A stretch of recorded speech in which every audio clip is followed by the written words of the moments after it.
Our lives are laid out on a road of bumps, turns, struggles, and more. How do we respond? How do we endure adversity for learning and growth? I'm Aubrey Johnson, and we'll explore these questions and more on The Road to Rediscovery.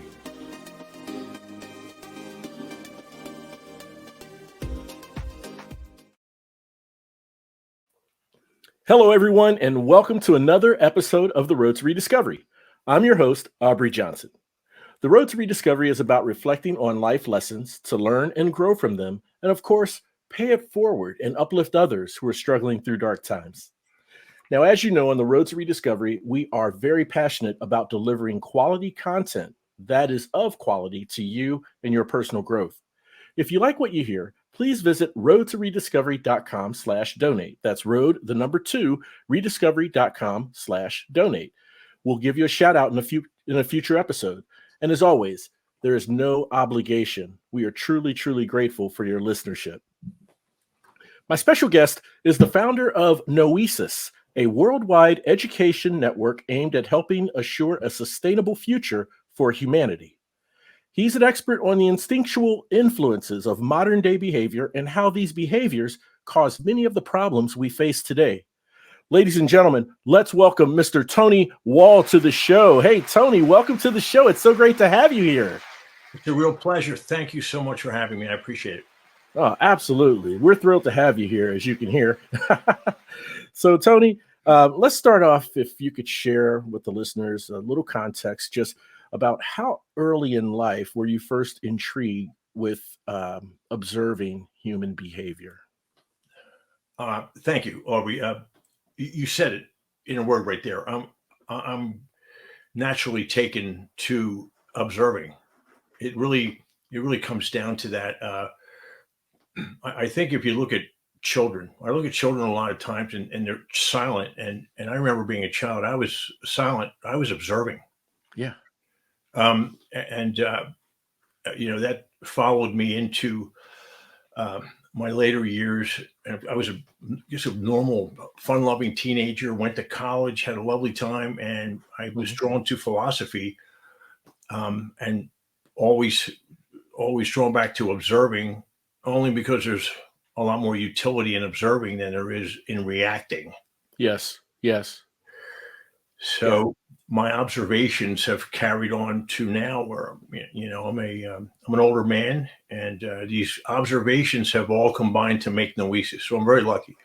Man, that's awesome. That's awesome. So I appreciate that, Tony. I really do, because we're gonna build a crescendo here, right?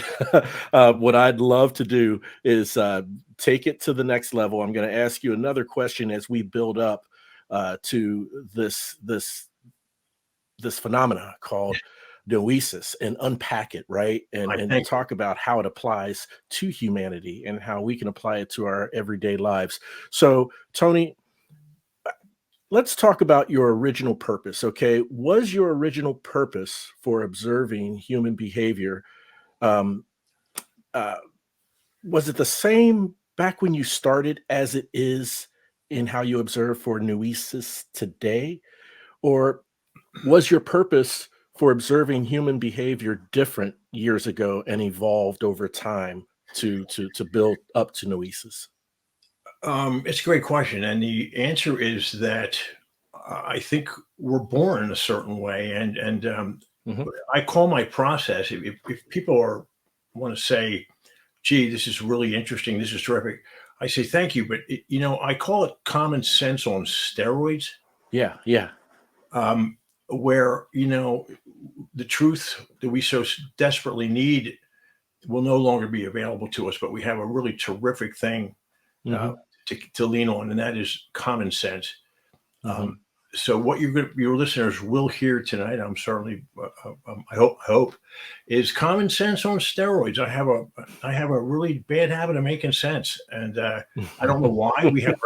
We have our gifts, but I guess your listeners will be the final judge of that. Gotcha. And yes, they will be, but I mean, in what you've shared so far and what you will share, I am very, very excited, and I feel with 100% confidence that it will resonate with the listeners. I want to talk about how I think what I've read on your website and what you mentioned about humanity has lost control by way of a process, right? So, if you can just kind of break down control of what? And Uh, is it that common sense you're talking about, or what is that control that has been lost? Thank you. We The idea that human beings have lost control Hmm. is not meant as we're not alarmists here. We're not running a fire drill. We are macro humanists. Right. I want to explain it. What your listeners are going to hear are a lot of macro humanist observations. I was drawn all the time, always back to macro humanism. What do I mean? Hmm. Well, a micro humanist undertaking would be perhaps a therapist and a patient. Right. Okay. A lot of self help out there, and it's great stuff. Self help, that's micro humanist. Hmm. Um, a macro humanist is like an eagle eye view of the entire of the behavior of groups up to and including the entire human race. Hmm. And Hmm. why macro? People say, why macro? Well, it's a very fertile ground. Here's why. The Here's what I've observed long ago. Hmm. The behavior of any one human being, and there are 8 billion of us on the planet. We all come from the same place. The behavior of any one of us is utterly unpredictable, very easy to agree with. Um, Right.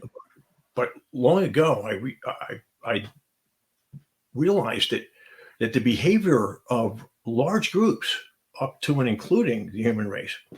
is not just predictable, but actually eerily precisely predictable. Mm. So I came to know very early on that where there is precision, where we can observe precision of any kind, we're in the company of a mechanism, and by Hmm. extension, we're in the company of a mathematical thing. Mm. So we get busy looking for the patterns, describing the patterns, and divorcing ourselves from blame, judgment, and anything else that would be action reaction in nature. Right. Right. That's how an observer works. And it's um, uh, we've when we started looking for the patterns and we got rid of the blame and the judgment, a lot of things just fell right in that aren't really able to fall in for people if they're in a reactive mode. We see a Right. lot of we see a lot of blame and anger and reaction. Us versus them has never been more pronounced. We're Hmm. not thinking. These types of reactions can't think by their nature. Hmm. Hmm. Uh, Getting away from them and being a steely observer has, I think, has brought us to a place that your readers will find, or pardon me, your viewers will find interesting. So, would you say that to sit back and observe, and to be objective, in what you see,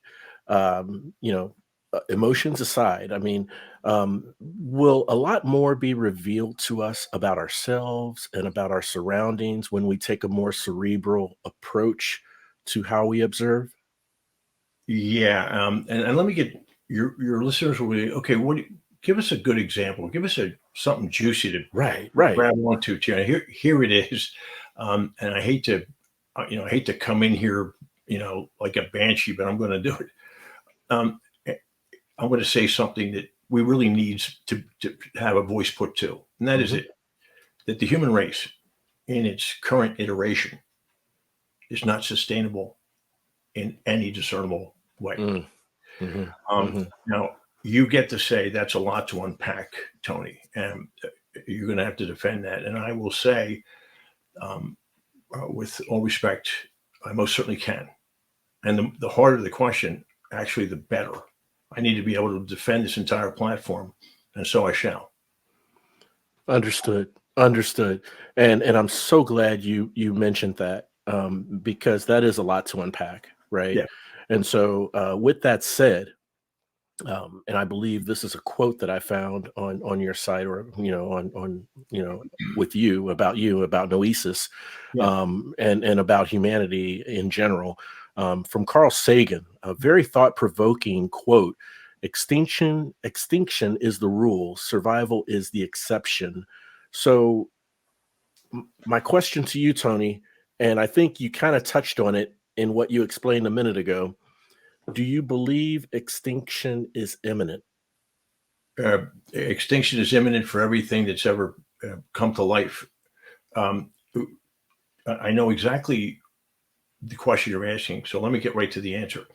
Um, Noesis is very happy to wait for whatever Mother Nature has in store for the human race. Hmm. What we will not do is sit around one more second and watch as an increasingly helpless human race selects itself for its own demise. If and when I say that, and very few listeners are going to be like shocked by it, then believe it. I think it's time that Noesis and our process is now. Okay, Hmm. and I want to also uh, put in another counterintuitive thought. What we do here is highly counterintuitive. This is what we hear, and it sounds like this. First of all, we all want to get away from bad news. We find ourselves, human beings, we find ourselves in this awful place, largely because we don't want to look, and that's okay. That we're frightened. We're afraid. We don't know how we got here. We don't know how we're leaving. Oh, Um, yeah, yeah. what sentient creature would not fear that reality? And furthermore, what sentient creature would not fear the degradation of that reality? Right. So we look upon the human race not as flawed in any way. We look upon this entire thing as with great empathy. Great empathy. Hmm. We've arrived at self-loathing as a species. We don't like ourselves. That's reasonable. Any human being that doesn't like itself can be expected to be acting in a vaguely suicidal way. And Right. again, it's reasonable to say that we are acting in a suicidal way. So to end this idea, and I'll give it back to you, is that if somebody doesn't want to hear the bad news, let me remind them of something that they're not expected to know. And that is that bad news keeps us alive. For evolving humans, nobody with good news had value in keeping us alive. We, Mm-hmm. we needed the bad news. Bad news, the bearer of bad news had more value to evolving humans because we could plot survival strategies with bad news. It turns Take out, action. I see. exactly. So it turns out that the bad news is the good news. Mm. So let me try to get around this idea where, like, oh gosh, but bad news. Yeah. And when we know it and when we have clarity, now we have this is where we need to be because it kept us alive then. Let's let it keep us alive now. Understood. Understood. When you talked about bad news, and it is it's human nature, right? We don't want to hear bad news, and some of us more than others turn our backs to bad news, right? I happen to be a movie buff, and so there's this line in the movie Godfather, The Godfather, that Robert I'll know it Duvall. well. Oh, do you know? Yeah, yeah. It's the first. It's the first of many, right? The first Godfather, Robert Duvall. He says, uh, "Well, that is a shame, and I'm sorry to hear that." He's telling someone who didn't want to deal with his boss, who was the Godfather. He said, "Well, if you excuse me, I need to call my boss. He always wants to know when there's bad news right away." Right. So, don't waste any time. If there's bad news, tell me right away. And Remember it well, very yeah, well, and the scene that led up to it after that. right. One of the most iconic scenes ever to be filmed. 100%. 100%. So would you say, based on that, okay, based on that comment that he said, or that line, um, is that a perspective that we as humans could or should have when it comes to bad news? Um, well, clarity is our friend. Um, tomorrow, all the people again, we are telling ourselves we don't want the bad news. Oh, don't we? I can't concur. Tomorrow, all of us, and today, all of us, tomorrow, all 8 billion humans on this planet will take their own set of problems. They will work those problems. They will work those problems. So apparently, noticing problems is at the heart of solving problems. So when we say we don't want the bad news, I can't concur. We actually all do want it, or we can't survive.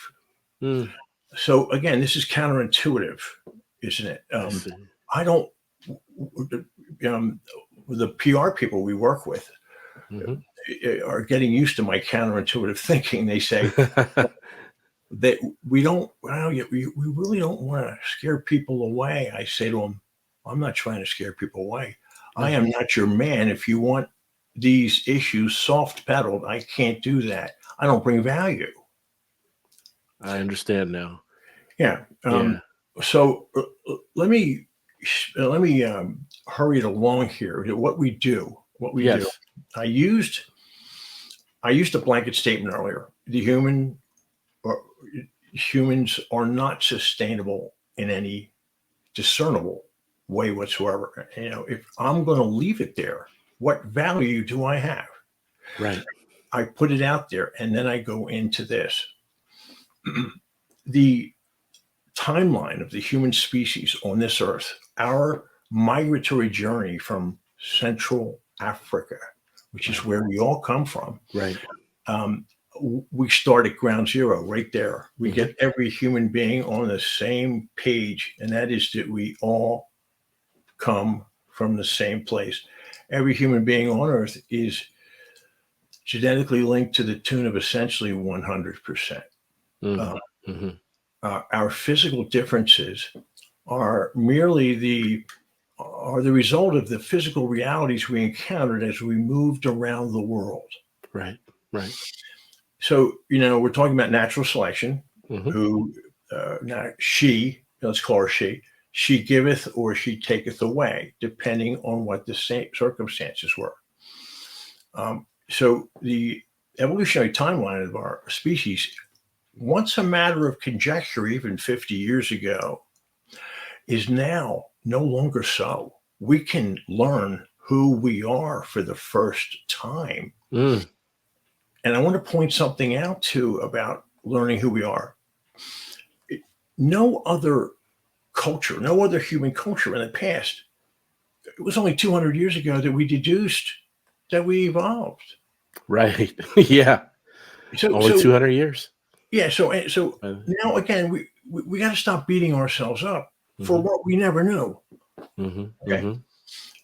So this meant that, let's talk about perpetual conflict. Let me put this in place too. An observer says this. We are very, very concerned with climate change, and we should be. We are concerned with pandemic. We darn well should be. Are we? Yes. That's not why we exist. No. We're concerned also with nuclear disarmament. Of course, we're concerned with that, but that's not why we exist. Noesis. And finally, disruptive technologies snuck in there from the side. I mean, that's the point where our computers figure out they don't need us. We've heard about this one. So these are four things that occupy the forefront of human anxiety.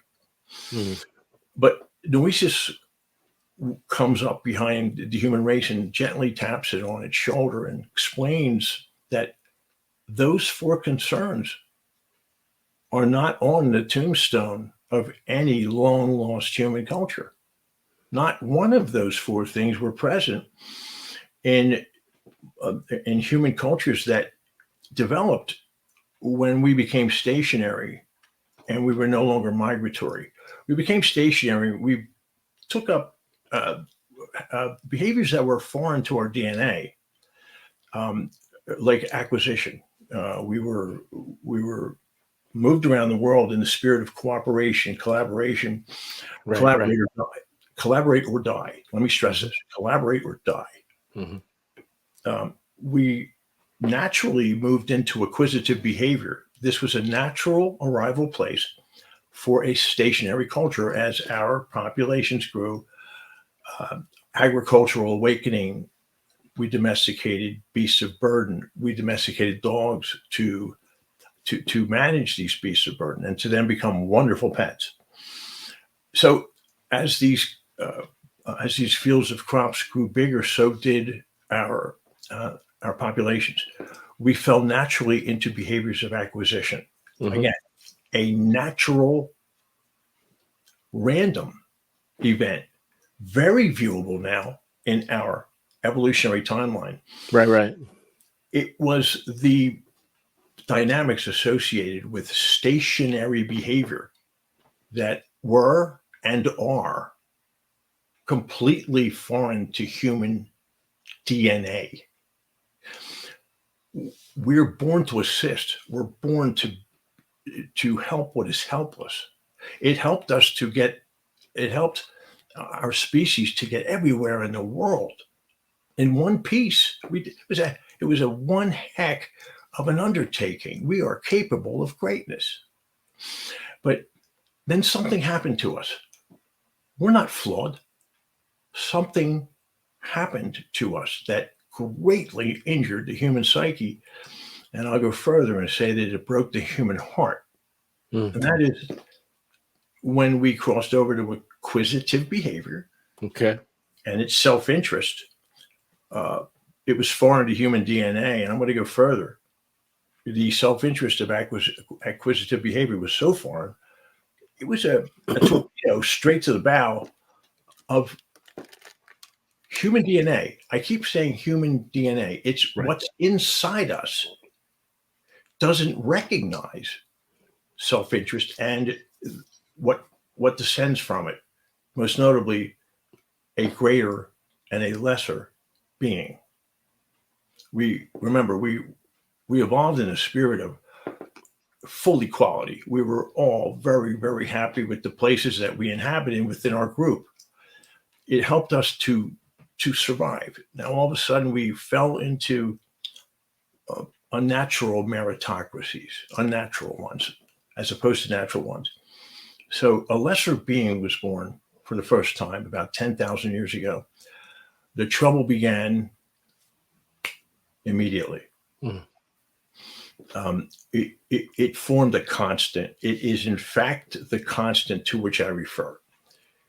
The constant of human failure can be found in any lesser or diminished being within any system that he or she inhabits. Again, on a macro level, stationary cultures that would eventually become empires. Acquisitive behavior made a hierarchy of human value, greater, lesser beings. Lesser mm-hmm. beings were not going to sit still for that reality. They were not ever going to accept the lesser station assigned to them. And they still don't. Mm-hmm.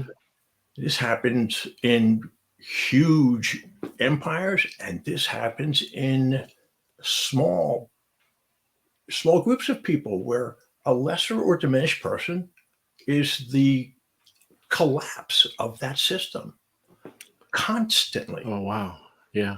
So there's our constant. It's a socio-mathematical constant that we're swept along by. It's an inertia, and we're beating each other about the head over something we're swept along by, and that we can greatly understand now, just when we truly need it. Mm. I also want to stop here and explain to all your listeners, some people, 65% of people in the world are uncomfortable with evolution. So guess what? That's okay. It doesn't give us enough answers. We can't get our arms around it. People say, I don't believe in evolution. Here's my very surprising answer. I will fight to defend anyone's beliefs. Our belief systems are central to all of us. Noesis has a great suggestion. Tell me what you think about it. Let's survive in order to believe. We checked really hard, Aubrey, and we found out that an extinct species has no beliefs. Hmm. So this is far from give up your beliefs. No, hang on to them. Hang on to them. We have arrived together in crisis. We have arrived together in crisis. So as you can see, I hope by now that the spirit of what we're doing here is hopeful and remedial and views this entire mess, if you will, with great empathy. We're trying to find one another in the dark. That is a deep, deep, deep phrase that you mentioned right there, Tony. And I think I'm very poignant. I'm going to have to point that out in all of the details of this episode once it's published, right? If you can repeat that, we're all trying to find each other in the dark. We don't understand what drives our behaviors. Okay. We have humans fancy themselves to be blank slates at birth. Again, Noesis, we cannot concur. We have 120,000 prior generations of humans before us. The compulsions and impulses there too are pressing down upon our one generation. Now, you and I have nothing in common. Oh, no. We have plenty in common. We share this present moment. It's all we own.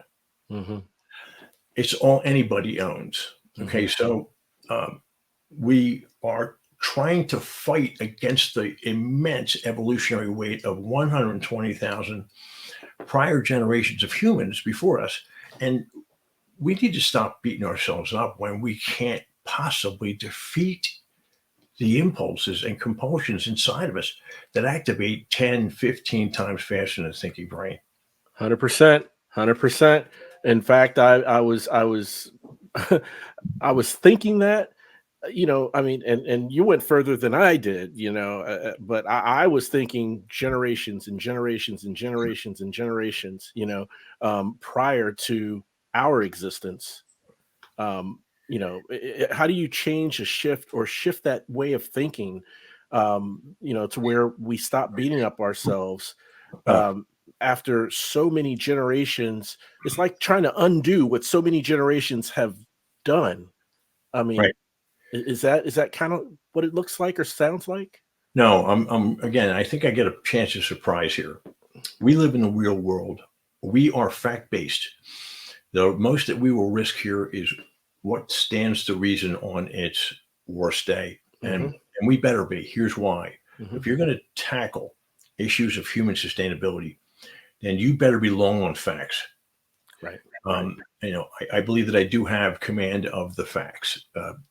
When somebody insults me or something, I point out very, very gently that, an insult is the arrival place of an indefensible position. Yeah. So, I've trained my mind to weather mindless attacks. We trust our conclusions here. Right. Humans no longer really have the luxury of theory, or do we? We need some answers here. Right. Yeah. Something tangible, something that is factual, right? Well, the mortality of our species is vaguely visible to all of us now.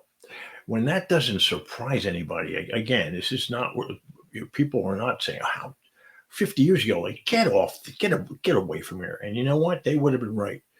But quite suddenly, we've arrived to a place that it's just not recognizable to us anymore. But if we go back to the human injury, when we crossed over to the to acquisitive behavior, lesser beings, I've pointed out, and I've asked for an alternative argument that would defeat me, as I always do, and that is it. Unnatural behavior cannot persist in nature. and we are acting unnatural relative to our collaborative, assist and be assisted equality DNA. It's in our DNA. Yeah, that's our nature. It's our nature. We are swimming upstream. Now, this is where I get to say something that has no opinion. It's not an opinion. I need it to be defeated. I beg for it to be, and that is this. We are acting clinically unnatural, and unnatural behavior cannot persist and never has. Every single stationary culture ever to exist on this planet has risen, flourished, decayed, and perished in eerily precise fashion. If we read our history books, and our history books explain the situations of our failures, the fall of the Roman Empire, Right. the Incas, the Mayans. We didn't even know about these cultures, and they destroyed themselves through perpetual conflict. How do we know? How do we know? It wasn't hard. All the artifacts of conflict, specifically weaponry, were everywhere. Right. So it has to do not with our nature. It has to do with us getting into groups and being stationary, where in our DNA we want to migrate. I'm explaining an injury to the human psyche, as opposed to this thing about we're a scourge. No, we most certainly are not. We're frightened children, acting every bit of it. False bravado. It doesn't work for us anymore. It's not working. You can, if you hear the fatherly tone, that's who we are. Right. We got to stop. We don't deserve. We are innocent of the existential crimes with which we've charged ourselves. We don't deserve to be here. I hear this all the time. We are kind, loving, gentle creatures who ran afoul of a random crossover evolutionary event. Now, I'm going to go cosmic on you here, Barbie. I hope you allow me to, because it's going to tie in. Sure. Yeah. We do here a series on human rarity, because humans value rarity greatly. If I gave you a Monet, there isn't anybody that wouldn't take it up to Christie's and get their 50 million, and we'd all do this, right? Okay. Sure. Yeah. Now, here's a funny thing. We don't value our own. And that's a funny thing because does that mean we're dumb? No. We don't understand our rarity. But Noesis will fix that. We run a series on the Fermi paradox and the great filter. The Fermi paradox wondered out loud. Enrico Fermi, he uttered 3 words: "Where is everybody?" And when pressed further by his colleagues, he explained the mathematics of our galaxy. He said, we should have a traffic jam of visitors here. That's the math of it. It would only take one sentient species to about 1 billion years to traverse and colonize the Milky Way galaxy, even at sublight speeds. So this is a 13 billion year old galaxy. With this math true, we should be getting buzzed and ducking when probes and visitors. Right. Yeah. But we see nothing. Now, the great filter is people of the greatest minds in the world have weighed in against the Fermi paradox, which asks, where is everybody and why? We call this the great silence. The great silence. So the great filter is thought to be an answer to the Fermi paradox. It's the one thing that won't go away. It can't be reasoned away. And that is it. It speculates correctly, I think, that sentient intelligence tends to destroy itself the moment it can. And we at Noesis, again, would like to gently tap the human species on its shoulder and say, we are up against the filter now. Mhm. And if we were to fail, here's another counterintuitive thought. It wouldn't mean that it wouldn't be a failure in cosmic terms. It would be normal. Right. So it would be eminently normal for us to fail now. Little children striking matches. So I have, again, Noesis comes to the human race with a terrific challenge. Why don't we be the first to make it through the filter? Come out to the other side. Now, look, you asked me earlier, and I heard you, and I'm going to answer you. What now? What are we going to do? Never mind what we say we're going to do. What's doable? That's the only thing you want to hear from me. And when I start telling us what we're going to do, no, what's doable for us? First things first, clarity. I've given you clarity. It hurts. Let's all say it together. Ouch. Okay. Ouch. Ouch. Right. Yeah. Okay. Now we have ouch. We can all agree. Ouch. Okay. Don't look away. Don't look away now. Not you, but I'm talking, Yeah. you know, if I've got 100 people now, 80 run out the door, I say, now we can get something done with the 20 who stayed. Right. Clarity is our friend. We have to understand how deep we are in to determine how to get out. It took us 10,000 years for this thing we do, conflict into perpetuity, and its eerily precise breakdowns, to leach itself into every corner of the human experience. Mm-hmm. It's going to take a process to get us out of what it took us 10,000 years to get into. Right. Right. So when Tony starts talking about we got to change this, this, and this, that means get the cane out and get me off the stage. Right? But why does it mean that, Tony? When there's more to unpack from what you say we've got to do when it comes to taking action. I mean, people should want to hear more, right? I have plenty more. But what I'm explaining is that when I tell everybody what the realities we're facing are, we're not going to get Pollyanna here. No, not at all. We're not going to get altruistic. It's not what we do. We bring no value. We have been swept along by unnatural behavior. It has us at one another's throats again. But listen, when we created greater and lesser beings, we guaranteed the failure of every stationary culture to ever exist here. We guaranteed it that minute. We didn't know. Right, I want to stress this. We didn't know. Nobody got together and said, let's blow up the human race. We had nowhere to migrate to 10 to 15,000 years ago. We did the natural thing. Right. Okay, so we have to first understand the injury. We sustained an injury to our developing psyches. Yes. Okay.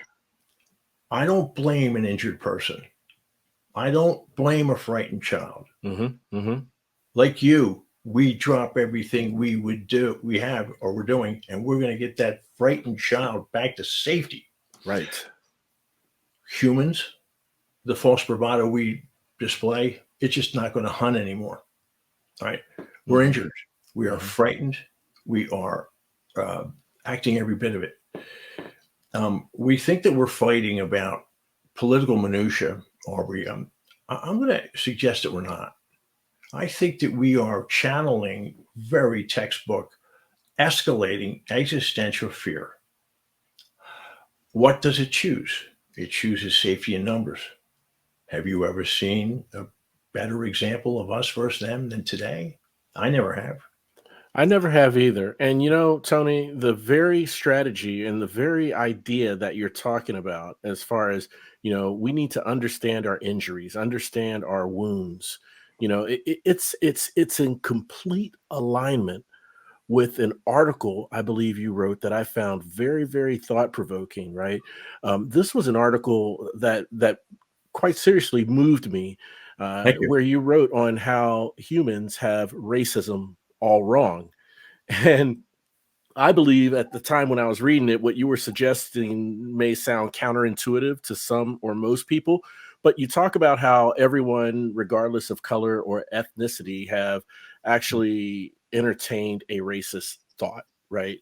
And then you talk about getting personal and admitting your own racism, surviving the verbal and other beatdowns, chastising that from those disgusted by your admission. But that you also talk about the importance of processing through that admission, right? To move past racism and to openly discuss amongst others. So, what you're talking about here, as far as understanding our injury, understanding our wounds, so that we can process and learn and build. This article was definitely in line with that. I have to say I appreciate what you wrote here in the way of thinking.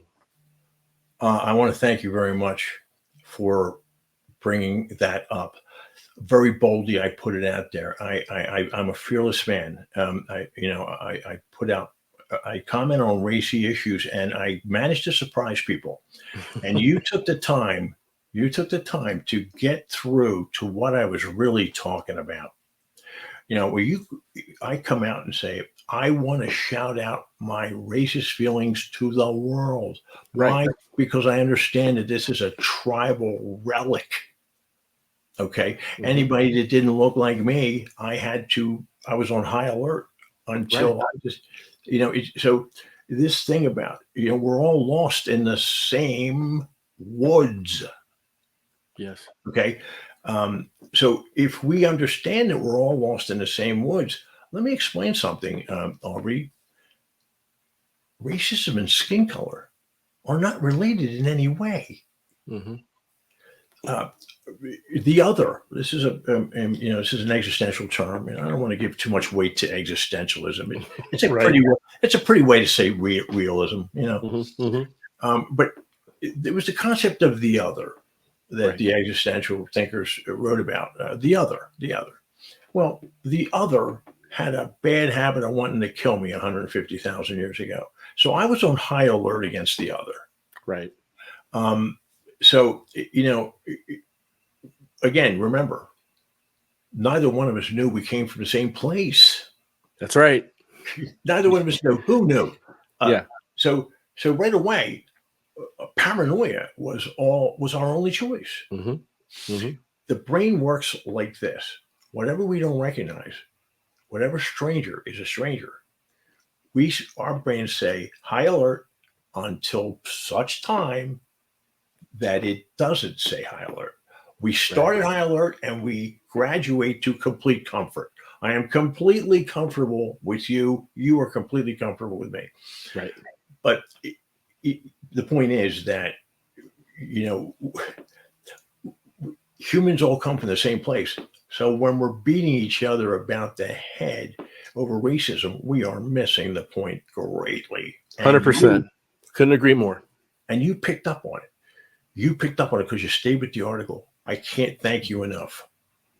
No, absolutely. I mean, this is something that I've taken to heart for many years growing up. I mean, being a person of color, I've had my fair share of those, of the abuse and name calling and just all the stuff that came with racism from other people and as other people of color. And so to me, it meant a lot to read through the article to understand what you were saying, right? And I think if more people read through it, they can understand how can you process something that you don't acknowledge, right? So whether it's conscious or subconscious, it sounds like you're suggesting that everyone has a racist thought, whether you're a person of color or not. That's why racism and ethnicity aren't the same thing. There's people of color that have racist thought. There's people who are not of color who have racist thoughts, and those thoughts could be conscious thoughts or subconscious thoughts, and people are so quick to say, no, I don't have one single racist thought. They want to push that down, repress it, but there is substance in what you say in that article, Tony, that lends the fact that we all have it, we're all human. Let's just acknowledge it so that we can process and move forward and learn how to live cohesively. Well, let's extend the point even. Let's extend the point. In order to find sustainability, we are going to have to abandon, if you will, some of our cliches, some of our rationalizations. We've compiled a heck of a cache of rationalizations over the centuries. We have to so we can accomplish this thing called sleep. Exactly. Sleep. Very important. Very important. So we're going to ask human beings to summon the courage to view themselves with what we were able to know. Again, this goes back to mathematical patterns. Right. Let's talk about something like ethics, morals, and decency. Here's something I noticed about decency. Right. It's a mathematical thing. Human decency tends to end where action is required. I want to say it again. Human decency tends to end where action is required. So if that's true, and I believe I can show that to be true, there are outliers. We understand that. Right. But we're long on lip service, aren't we? Yeah. So a sustainable species will be decent by its actions as a matter of its survival. We also we talk about what are the mathematics of ethics and morals.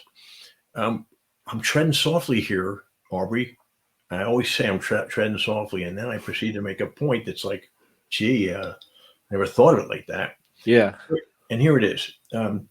We put ethics in place, and then we get busy doing math. What do I mean?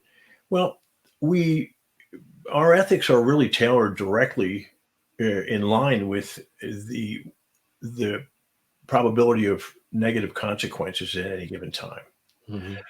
So this is a mathematical thing here. If we put ethics in place, we get busy following them, and then we do the math. What are the odds of being detected if we are unethical?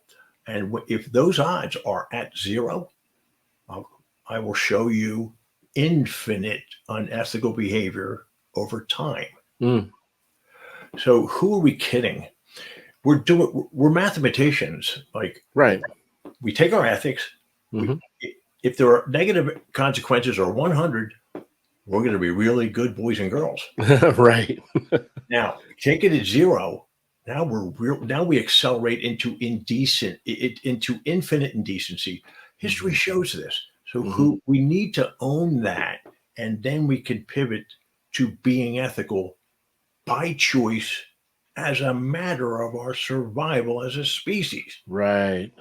Break down to build up. Precisely. Thank you.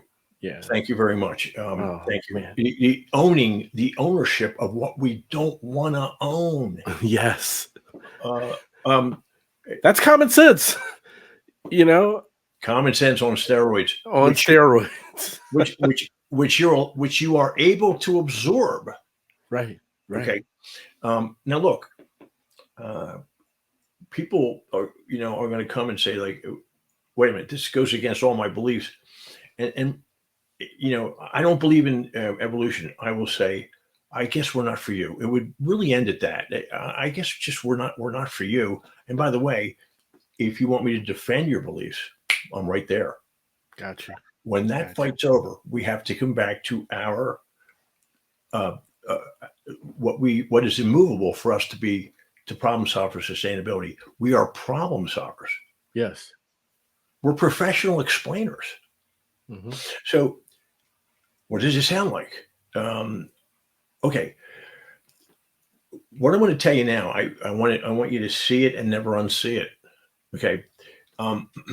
We are, we have with friends like us, who needs enemies? What do I mean? We gossip about our friends, Right. and they gossip about us. In fact, we Yeah. even make, every time I leave my buddies, I say, feel free to talk about me openly. Yeah. Yeah. Right. That's what you're going to do. So, Mhm. so, so I noticed that. Why are we doing this? I thought, as an observer again, why Yeah. are Yeah. we churning the social woes of every human being that we see? Why are imperfect beings pounding on the imperfections of others? What's Right. driving this? Right. Right. The normal question is, look at this mess. We blame it. Blame's a threat to the human mind. Mhm. Mhm. Who's going to accept our blame? Anybody you know? No. It's a threat. So we deduce easily that to blame, these models of blame and blame rejection, we monetized it. Mhm. Mhm. We monetize it. So let's get back to this negative information. Uh, we get busy finding the negative and we pound on it, don't we? Yeah. Oh yeah. Yeah. Here's what, More than the positive in a lot of cases. and here's why. This can have value for us as we learn who we are over the course Mhm. of decades. It looks like this. Long ago, I wondered why we all get a buzz when we gossip. I wondered what drove the buzz. It was like a shot of pure dopamine to the pleasure centers of Yeah. the brain. Yeah. Here's what's going on here, Aubrey. Here's what's going on. It, Survival was in the details for evolving humans. We didn't look upon any landscape for its beauty. We looked upon all landscapes for anything that could kill us. Mhm. Mhm. So again, negative information kept us alive, and Right. survival was in the details. Now, what are we doing today? We are homing in on anything wrong and pounding on it. We're channeling an ancient relic. Mm, I got you. I see. That's an ancient practice, and we're Well, doing it and channeling it it, today. it's a reinvention of we can literally hook it into everything we do today. Every single thing that you do today Mhm. and tomorrow Mhm. has its roots in a past reality. The immensity of evolutionary influence upon modern behavior must be understood, or we will be overwhelmed and swallowed whole again. Amazing. Amazing. Yeah, so this is nothing new. Listen, when people say to me, like, gosh, this is new thought, I'm like, I can't really take credit for that. I Mhm. can take credit for putting things in ways that people never thought of. That makes Negative sense. Negative information is the rechanneling of an ancient relic. We're seeing enemies in our mind that are long dead. Yes. We're fighting enemies that don't exist for us anymore. Mm. And that suddenly explains the misaligned force we see every day. We kill a fly with a howitzer. What we're doing is having evolutionary hallucinations. I got you. And I want to compliment you on how easy you pick up on these things. Um, it's like an instant understanding. Like, yeah, it's as opposed to this is paradigm shifting thought. No, I go back to common sense on steroids. What's Yeah. driving this thing? Yes. Yes. The Yeah. answer is we can find it when we look, and then we can apply it. We can deduce the uselessness of our behaviors. We can now deduce the uselessness of our behaviors because we know what drives them. Right. Right. And that takes an enormous amount of transparency and bravery, if I would dare to say, to take that hard look in the mirror at not just myself as a person, but ourselves as a species, right?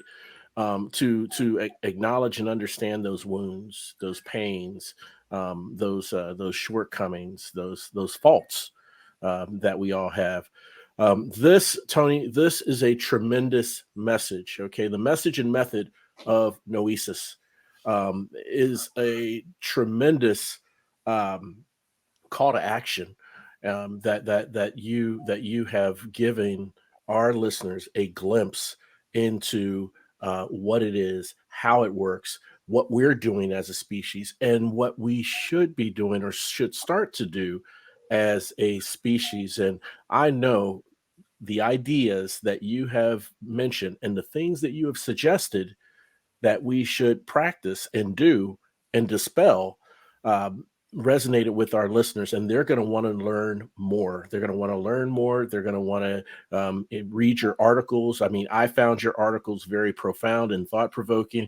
So I want Thank to you. ask you, Tony, absolutely, and I mean that, sir. I truly You mean that. certainly Uh, do, and I appreciate it very much.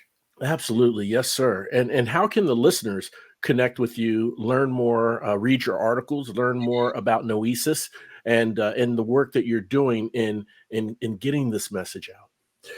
Thank you. We're a nonprofit. We put Mhm, everything into this. The last 4 years, we built it. We built this thing as an actionable group.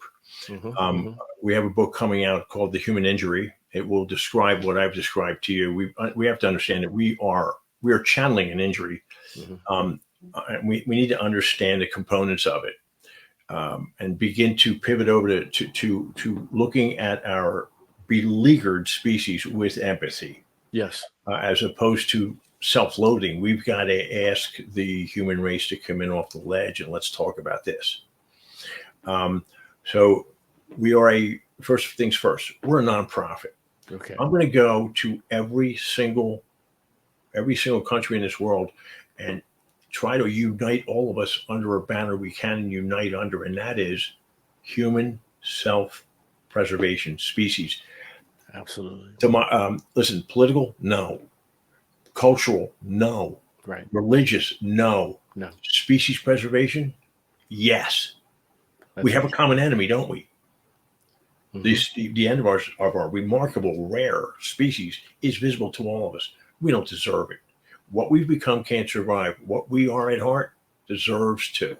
Yes. So we are at noesisproject.com. We are an actionable group, right? A book, people read a book and close the book. This is actionable, as in Right. I'm going to build a global organization so long as much time as I have left on this planet, Hmm. uh, to hopefully gift the human race with a way to learn why it does what it does, Right. as Right. opposed to reacting. If this they call it this mess, what mess? Hmm. We Hmm. don't know what we're doing. Um, Right. Listen, I didn't scold my 10-year-old for I didn't scold my 10-year-old. I got him to safety and said, listen, you can't do that. Right. You Right. need to know what you're doing. Human beings we're lost, frightened, paralyzed beings, aren't we? Yeah. We don't know where to start. It's too big. Um, Quite vast. It so is. right here, what we've become can't survive. Who we are deserves to. Yes. All I right. love that. What we are can survive. Who we are deserves to. Yeah, we can't do this and reach sustainability. This is Right. not sustainable. This thing we do. Right. Um, this is important also, and I know in the interest of time to wrap it up, and that is it. Notice, observe. If we try to take anything from anybody, it's not going to work. We're not speedboats. No. We can't attack people's beliefs. We can't ask people to give back their wealth. It's not what this is about. No. Not at all. We have to quantify the concerns. Yes. Yes. And clarity is our friend. TheWishesProject.com. And I am an accessible man. I've promised to be an accessible man until such time I can't be. Anybody wants to talk to me, guess what? I'll pick up the phone. That is fantastic, Tony. Thank you so much. Noesisproject.com. We Mm. will have links to the website and all other sorts of accessible links. With your permission, add them to the episode show notes so that the listeners can contact you, follow you, read your articles, and maybe even keep tabs on the upcoming book, The Human Injury. Is that right?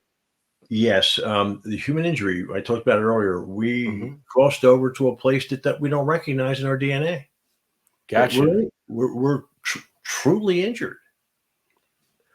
So And well, thank you for sharing that, and that's exactly right. And you really really articulated how we are truly injured, and being that the timid creature, right, in the dark, not sure where to go, or looking for each other in the dark, and just we're all in the same woods. We just can't find each other, and we can't find the we way, we right? want to be together, and we repel one another. None of that works. We don't recognize ourselves anymore, in the That most simple of terms. Yeah, the irony really overwhelms me when it Good comes to word. that. Good, So good word there by yeah, you. Good word. yeah. Oh, thank you. Thank you Embrace so the much. irony of it. So Embrace the irony. That's right.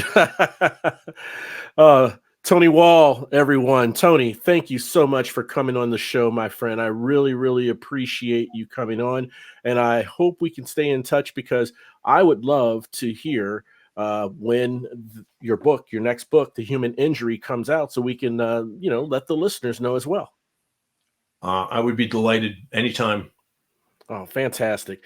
And I want to thank all of you for tuning in and listening. And look, if you have a loved one, a colleague, a coworker, a neighbor, a friend who just doesn't seem to be themselves and falling into bad habits, bad behaviors, um, going through dark days of despair, not quite sure who to turn to or where to turn, I humbly ask that you please share this show with them, because on the road to rediscovery, there are two things we want our listeners to know. Number one, you're not alone.